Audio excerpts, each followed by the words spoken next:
welcome to Artistic Adventures. I'm going off on a random tangent today. It's something I've been wanting to do is to make a miniature book. And hey, dolls need books too, right? Okay, let's get started. I'm using the same fabric that I used to make the steampunk book boots. It's a fake leather look, and then I'm using some cardstock for the cover. It's so I make two pieces out of this cardstock and then a smaller piece for the spine. And then I cut out some just regular typing paper and they're a little bit smaller than the cover. Make sure that they're uh, even on one end and then we just put some glue on that to hold it together. Those are going to be the pages. And I just put some wax paper around it so if the glue comes out it won't get on anything. So I'll clamp those together and we'll be adding those in at another time. All right, so that's the outside I showed you that was a little shiny, and then the inside I'm going to be gluing these pieces on. So I'm still using my E6000, putting a light layer of glue all over those cardboard, and then placing them onto the fabric. And I'm leaving a little space between them because this will allow the book to fold. All right, and now I found this paper that I downloaded on, I think I bought it on eBay. There were several designs you could download that looks like the old marbled paper that they used originally in books.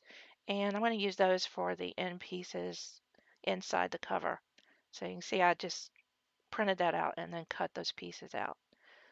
And now I'm just going to cut this down a little bit and start folding it over and gluing it. I started wanting to do this because when I was in college, I worked in the rare book room at the university where I went, and I just loved the pretty illustrations and the marbled colored paper in the books, and they were all made of leather. Some of them were very fragile. It was just a very interesting job, and this sort of reminds me of those books. So that's kind of one of the reasons I'm doing it. And I just like doing something different. And for the corners, I'm cutting those at 45-degree angles. So when you fold them over, they just meet and don't overlap. That makes it look a lot neater when you're gluing down the end paper. So it doesn't look, like it's bulging underneath.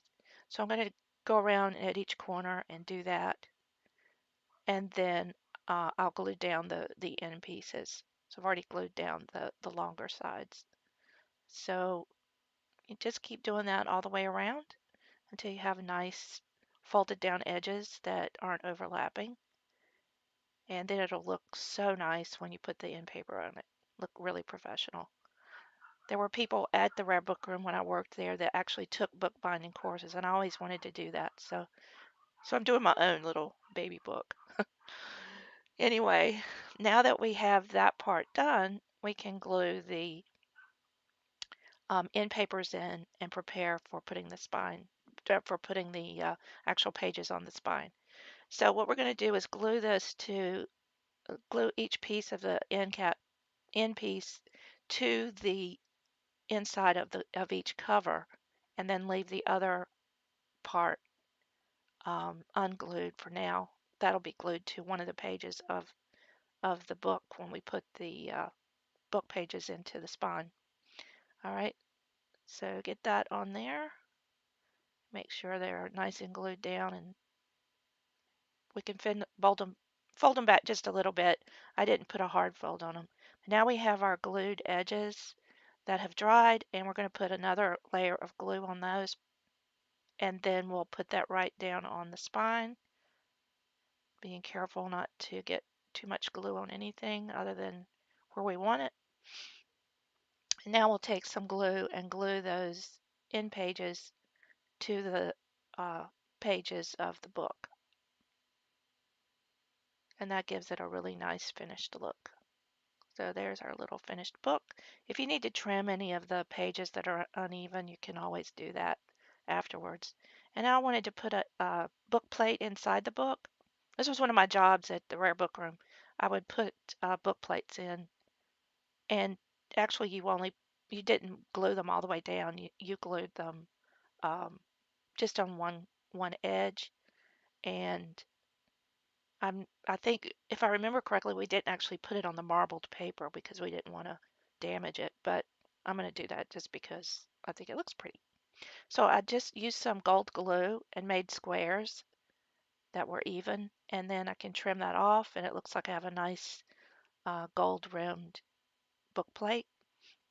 And you could use this, like if you wanted to give the book to someone, you could write on it, to uh, Paul or to Rebecca or whatever, if you were doing this as a gift. So there's our little book plate inside and our pages.